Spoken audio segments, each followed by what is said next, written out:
नमस्कार, मैं विशाल कुमार और आप देख रहे हो B mission TV. Bahujan Samaj से जुड़ी हुई तमाम छोटी बड़ी खबरें लेकर आज हम आपके बीच हाजिर हुए हैं।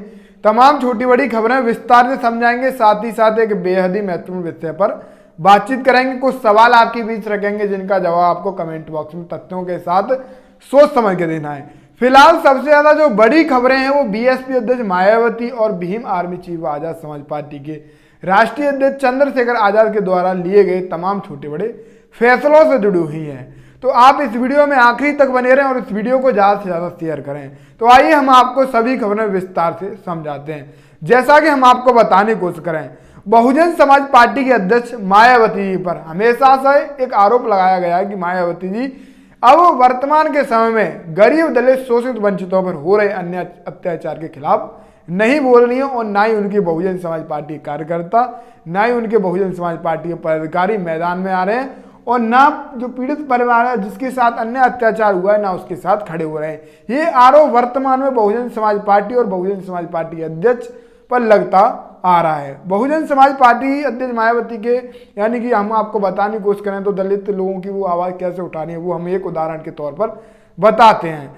सबसे पहले आप स्क्रीन पर 3 ट्वीट्स देखिए। ये 3 ट्वीट्स वो उस घटना को लेकर हैं जिस घटना पर अच्छे से अच्छे नेताओं ने चुप्पी साधी और वो बोले तो जब मायावती ने इस घटना को पुलिस प्रशासन से सीधी अपील की, दोषियों पर कड़ी से कड़ी कार्रवाई होनी चाहिए और इस मामले की निष्पक्ष तरीके से जांच होनी चाहिए। तब तमाम जो दलित हितैषी बनते हैं वो नेता इस घटना पर बोले। ये 3 ट्वीट्स बीएसपी अध्यक्ष मायावती ने दमोह यानी कि मध्य प्रदेश के दमोह जिले में हुई दलितों के साथ अन्य अत्याचार की घटना को लेकर किए थे और मायावती ने साफ सीधी मांग की थी कि निष्पक्ष तरीके से जांच हो और जो भी दोषी हो उनके खिलाफ कड़ी से कड़ी कार्रवाई हो। और अब हम आपको दूसरा उदाहरण दिखाते हैं। ये आप देख लीजिए, ये आप स्क्रीन पर आप देख पा रहे होंगे इस वीडियो में बहुजन समाज पार्टी मध्य प्रदेश के प्रदेश अध्यक्ष, बहुजन समाज पार्टी के तमाम कार्यकर्ता, बहुजन समाज पार्टी के तमाम पदाधिकारी सड़कों पर दिख रहे होंगे। ये कार्यकर्ता, ये पदाधिकारी सड़कों पर इसीलिए क्योंकि उस पीड़ित परिवार को न्याय मिले, यानी कि दमोह जिले में रहने वाले दलितों पर जो अन्य अत्याचार हुआ था, जिस तरीके से जो फायरिंग की थी, उनकी जानें गई थी, उनको न्याय दिलाने के लिए बहुजन समाज पार्टी कार्यकर्ता पदाधिकारी मैदान में है और इन्होंने जिला कलेक्टर का घेराव किया और जिला प्रशासन से मांग की जल्द से जल्द दोषियों की कार्रवाई करें।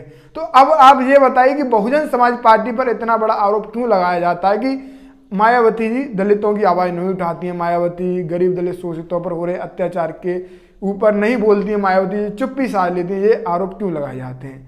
मायावती जी की जो बातें हैं वो मेन स्ट्रीम मीडिया नहीं आपके पास पहुंचा पाता है। वो जो उनको चाहने वाले मायावती के सपोर्टर हैं वो भी सोच लेते कि मायावती नहीं बोल रहे हैं, पर फिर भी हमसे जो भी होता है हम बहुजन समाज से जुड़ी हुई हर छोटी बड़ी खबर आपके बीच लेकर आते रहते हैं।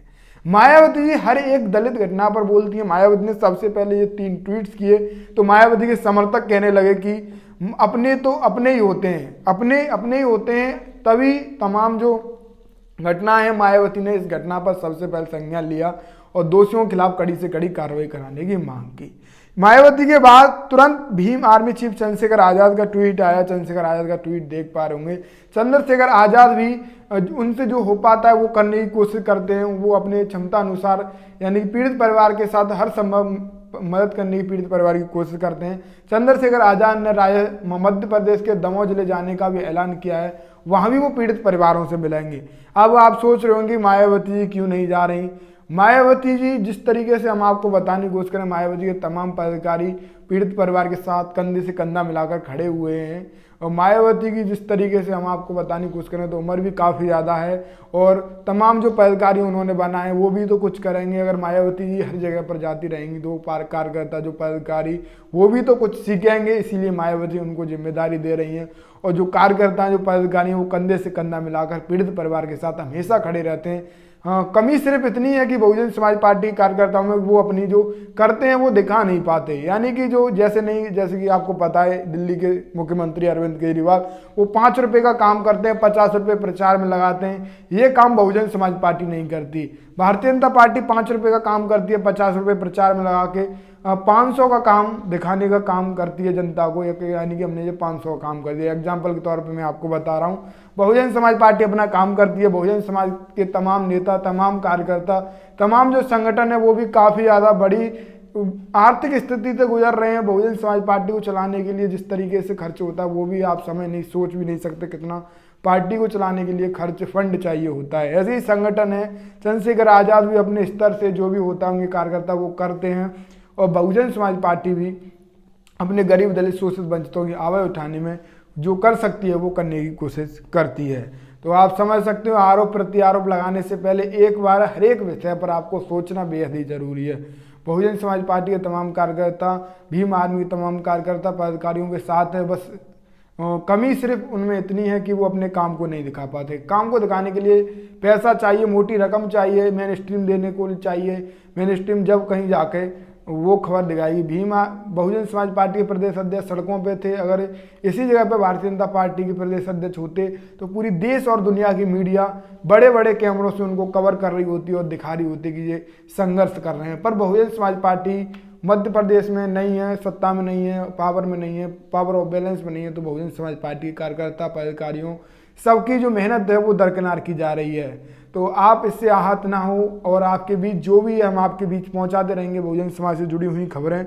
फिलहाल एक मामला एक और गरमाया हुआ है कि मायावती ने एक बड़ी मांग कर दी है। मायावती ने साफ सीधी ये मांग कर दी है कि इस देश में दलित प्रधानमंत्री होना चाहिए। श्री ऋषि सुनक के अनंत ब्रिटिश प्रधानमंत्री बनकर इतिहास रचने पर यह कांग्रेस व बीजेपी में ट्विटर वार आरोप प्रत्यारोप व इधर की उधर बातें जारी हैं, किंतु उस राजनीति हक व इंसाफ की बातें नहीं की जा रही, जिस कारण देश अभी तक कोई दलित पीएम नहीं बन पाया। मायावती ने साफ सीधा सवाल किया कि भारतीय जनता पार्टी, कांग्रेस पार्टी इधर से उधर बातें कर रही हैं पर मेन मुद्दे पर नहीं आ रही हैं। वो नहीं चाह रही कि दलित प्रधानमंत्री होना चाहिए इस देश में, उस तबके से प्रधानमंत्री होना चाहिए वो हमेशा से हर चीज़ के लिए, हर हक अधिकारी के लिए वो वर्ग वंचित रहा है, उस वर्ग से भी प्रधानमंत्री होना चाहिए। इस पर कोई गहन चर्चा भारतीय जनता पार्टी, कांग्रेस पार्टी नहीं कर रही है। ये मायावती का सीधा आरोप है।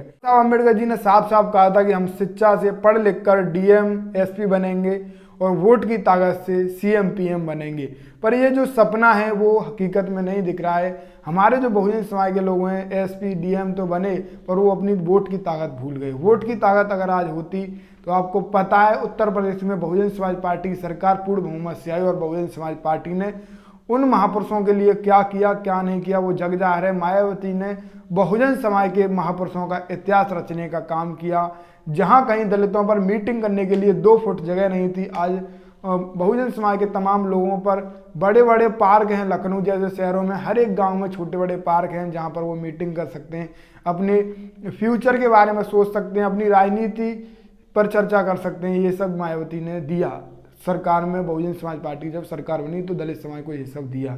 सभी खबरों पर आपकी क्या राय है, आप हमें अपनी राय कमेंट में दें, तथ्यों के साथ सोच समझ कर। फिलहाल आप देख रहे थे B mission TV. B mission TV को फेसबुक पर फॉलो करें, यूट्यूब पर सब्सक्राइब करें। धन्यवाद। जय भीम।